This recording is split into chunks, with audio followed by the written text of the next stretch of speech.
Hello students, welcome back. This is Paras sir, your personal teacher. Today we will discuss figure of speech.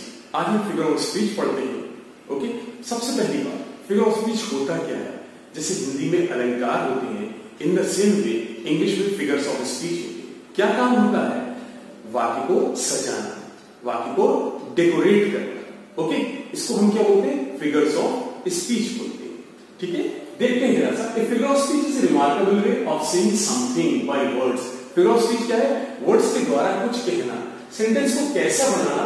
Forceful banana, pleasing banana, impressive बनाना और touching banana. In short, अगर हम short बात करते हैं तो sentence को खूबसूरत बनाना, सजाना, डेकोरेट करना. ये किसका काम है? ये फिगर्स ऑफ स्पीच का काम है. समझ में आ रहा है आपको?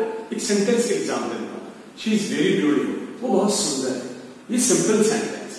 अब इसको हम फिगर्स ऑफ स्पीच से डेकोरेट करते हैं. She is as beautiful as a rose. वो उतनी सुंदर है जितना कि रोज, गुलाब का फूल. तो ये जो डेकोरेट करा, ये किसके द्वारा करा गया? फिगर्स ऑफ स्पीच के द्वारा. ओके स्टूडेंट्स, आज हम 4 फिगर्स ऑफ स्पीच को डिस्कस करेंगे. ठीक है, ये बेसिकली फिगर्स ऑफ स्पीच का फर्स्ट पार्ट है. ये वीडियो जो है, ओके, नेक्स्ट वीडियो में हम अगले फिगर्स ऑफ स्पीच को डिस्कस करेंगे. तो पहली फिगर्स ऑफ स्पीच हमारी क्या है? सिमिली. SIMILE. सिमिली क्या है? दो अलग अलग ऑब्जेक्ट का कंपैरिजन, तुलना, जिसमें कम से कम एक पॉइंट कैसा हो? कॉमन. और यूज किसका करना है? सो या एज या लाइक का यूज करना है. ओके, तो इस फिगर ऑफ स्पीच को क्या हम बोलते हैं? सिमिली बोलते हैं. क्या बोलते हैं? सिमिली बोलते हैं. It is a comparison between two object, different objects having at least one point in common. Use of as, like और so. दो अलग अलग ऑब्जेक्ट का कंपैरिजन, तुलना, जिनमें कम से कम एक पॉइंट कैसा हो? कॉमन. और यूज किसका करना है हमें?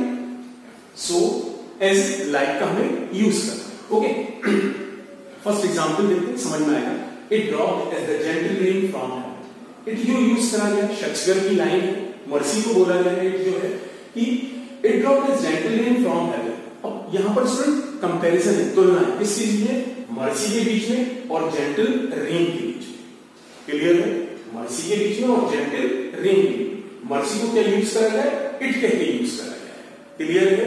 ओके, तो लिखा है मर्सी किसी व्यक्ति से ऐसे प्रकट होती है जैसे स्वर्ग से या आसमान से जेंटल रेन, वर्षा की फुहार. क्लियर है? दूसरे example, life is like a dream. अब जीवन की तुलना है, ड्रीम स्वप्न से तुलना करेगी कि जीवन किसके समान है? स्वप्न के समान है. इसका यूज करा गया लाइक का. थर्ड देखिए, the world is like a stage. Shakespeare की लाइन बड़ी फेमस लाइन है, all the world is a stage. उसी से लिया गया है. तो संसार की स्टेज से तुलना करी गई है. यूज किसका करा गया है? लाइक का यूज करा गया. नेक्स्ट एग्जांपल देखते हैं. Our soldiers are as brave as lions. हमारे सैनिक उतने ही बहादुर हैं जितना कि लॉन्स. अब हमारे सैनिकों की तुलना करी जा रही है किससे? शेर से तुलना. यूज किसका कराया गया? एज का यूज कराया गया. शॉर्ट में फिर से हम बात करते हैं तो सिमिली क्या हुआ? दो अलग अलग ऑब्जेक्ट का कंपैरिजन, तुलना, किसका प्रयोग करके? एज, लाइक, सो का प्रयोग करके. क्लियर है? नेक्स्ट फिगर ऑफ स्पीच पे आते हैं, मेटाफर. यहां भी कंपैरिजन है बट सो एज, लाइक का प्रयोग नहीं करना है. It is an implied simile. It expresses comparison without so as a like. बिना सो एज लाइक के ही तुलना क्या कहलाता है? मेटाफोर. एग्जांपल देखते हैं. Life is a dream. ऊपर देखिए, life is like a dream. यहां बोलते हैं life is a dream. Direct address करते हैं. जीवन क्या है? स्वप्न है. अब जीवन की तुलना स्वप्न से बगैर सो एज लाइक लगाए. The world is stage. दुनिया क्या है? संसार है. बगैर सो एज लाइक लगाए हुए ऊपर देखिए, the world is like a stage. नीचे, the world is a stage. ठीक है, ये क्या है? ये मेटाफोर.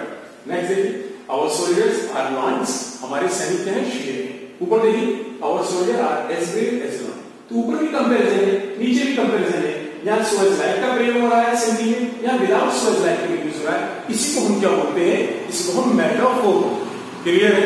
फोर्थ एग्जांपल देखते हैं. The camel is the ship of desert. ऊंट क्या है? रेगिस्तान का जहाज. अब ऊंट की तुलना हम किससे कर रहे हैं? रेगिस्तान के जहाज से. Without so as like. तो ये क्या होगा? Metaphor. In this way, the third figure of speech is personification. क्या है personification? Personification is that figure of speech in which lifeless object and abstract ideas are thought of a living being. Personification मान लिया जाता है, ऐसे behave करा जाता है लाइफलेस ऑब्जेक्ट के लिए, निर्जीव के लिए, वस्तुओं के लिए या अमूर्त विचारों को, जैसे कि वे सजीव हो, उनमें जान हो, ऐसे बिहेव करा जाता है। तो इसको हम क्या बोलते हैं? फिगर ऑफ स्पीच को पर्सोनिफिकेशन को। एग्जाम्पल से समझते हैं। Experience is the best teacher. अनुभव सर्वोत्तम अध्यापक, सबसे बड़ा अध्यापक है। क्लियर है? तो एक्सपीरियंस को ऐसे बिहेव करा गया जैसे कि वो सजीव हो। नेक्स्ट एग्जाम्पल है लव इज ब्लाइंड, प्यार अंधा होता है। तो लव का एक्सप्लेन करा जा रहा है जैसे कि वो सजीव हो। क्लियर है? अब कोई प्यार कोई व्यक्ति थोड़ी है। हम कह रहे हैं रमेश इज ब्लाइंड, ये सेंटेंस चाहिए। लव इज ब्लाइंड, ये सेंटेंस सजीव है। तो लव को ऐसे एक्सप्लेन करा गया जैसे कि उसमें जान हो, वो सजीव। नेक्स्ट देखिए, opportunity knocks at the door but once. अवसर दरवाजा खटखटाता है, मौका दरवाजा खटखटाता है, लेकिन एक बार। क्लियर है? नेक्स्ट देखिए, let not ambition mock their useful toy. महत्वाकांक्षी लोगों के लिए परिश्रम का उपहास, उनके परिश्रम का उपहास नहीं बनाना चाहिए। थॉमस डे की बड़ी फेमस पोएम है from an elegy written country churchyard, वहां से एग्जांपल लिया गया है। क्लियर है? तो पर्सोनिफिकेशन क्या है? एब्स्ट्रैक्ट आइडियाज या लाइफलेस ऑब्जेक्ट को ऐसे यूज करा जाएगा कि जैसे कि वो लाइफ उनको सजीव। इन दिस वे, इसी क्रम में चौथी फिगर ऑफ स्पीच देते हैं अपोस्ट्रोफी। अपोस्ट्रोफी क्या है? डायरेक्ट एड्रेस है, संबोधन करा जाता है। संबोधन क्या होता है? जैसे हम किसी बोले अरे भाई सुनील यहाँ, तो हमने किसी से एड्रेस करा, हमने सुनील को एड्रेस करा, है ना? अरे यहाँ, तो हमने रिया को एड्रेस करा। ये कहलाता है एड्रेस, संबोधन करना। अब यहाँ पर एड्रेस सुनिए, an apostrophe is a direct address to the dead. Apostrophe है डायरेक्ट एड्रेस है, जैसे लोग भी जो नहीं है, टू द एब्सेंट जो अनुपस्थित है, और टू ए पर्सोनिफाइड ऑब्जेक्ट और आइडियाज या पर्सोनिफाइड ऑब्जेक्ट हैं कि कोई ऐसी चीजें हैं जिनको हम मान ले रहे हैं, बिहेव कर रहे हैं जैसे वो सजीव। क्लियर है? या आइडियाज अमूर्त विचार है। ठीक है? तो ऊपर नीचे अंतर क्या है? पर्सोनिफिकेशन अपोस्ट्रोफी में डिफरेंस क्या है? डिफरेंस ये है, पर्सोनिफिकेशन में उसको बिहेव करा जा रहा है अमूर्त विचारों के लिए, एब्स्ट्रैक्ट आइडियाज के लिए, या फिर लाइफलेस ऑब्जेक्ट के लिए जैसे वो सजीव। अपोस्ट्रोफी में उसे एड्रेस करा जा रहा है, संबोधित करा जा रहा है। यही डिफरेंस। ओके, देखते हैं। Deep and dark blue ocean. अब यहां पर dark and deep blue ocean को एड्रेस करा गया, संबोधित करा गया। O dark and deep blue ocean, तुम बड़े चलो, बड़े चलो। क्लियर? और लास्ट में क्या करा गया? साइन ऑफ एक्सक्लेमेशन, जिसे एड्रेस करा जाएगा, जिसे संबोधित करा जाएगा, उसको एक साइन ऑफ एक्सक्लेमेशन लगा होगा। O dad why are you so cruel?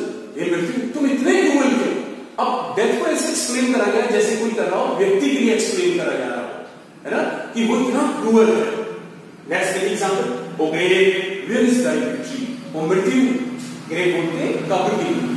हाँ, ये गंभीरता के लिए यूज कर सकते हैं, डेथ के लिए यूज कर सकते हैं। O grave where is thy victory. ओ मृत्यु, तुम्हारी विजय। क्लियर है? तो ये हमने चारों फिगर ऑफ स्पीच देखे। एक बार फिर से शॉर्ट में देखते हैं। सिमिली क्या है? तुलना है। सो एज लाइक का प्रयोग करके। मेटाफोर क्या है? तुलना है, बगैर सो एज लाइक का प्रयोग करके। पर्सोनिफिकेशन क्या है? लाइफलेस ऑब्जेक्ट और एब्स्ट्रैक्ट आइडियाज को पर्सोनिफाइड करा गया है, ऐसे एक्सप्रेस, ऐसे व्यक्त करा जाता है कि जैसे वो सजीव। अपोस्ट्रोफी क्या है? अपोस्ट्रोफी डायरेक्ट एड्रेस है, संबोधन। क्लियर है? मैं सोचता हूं समझ में आया होगा। जरूर अगर समझ में आया हो तो लाइक करिए, शेयर करिए वीडियो के लिए, और सब्सक्राइब जरूर करिए, जिससे इस लॉकडाउन में जो जो वीडियोस बना रहा हूं मैं आपके लिए, चाहे वो स्पोकन इंग्लिश से रिलेटेड हो, चाहे वो ग्रामर से रिलेटेड हो, चाहे वो अकेडमिक से रिलेटेड हो, आपके पास सब पहुंचते रहे।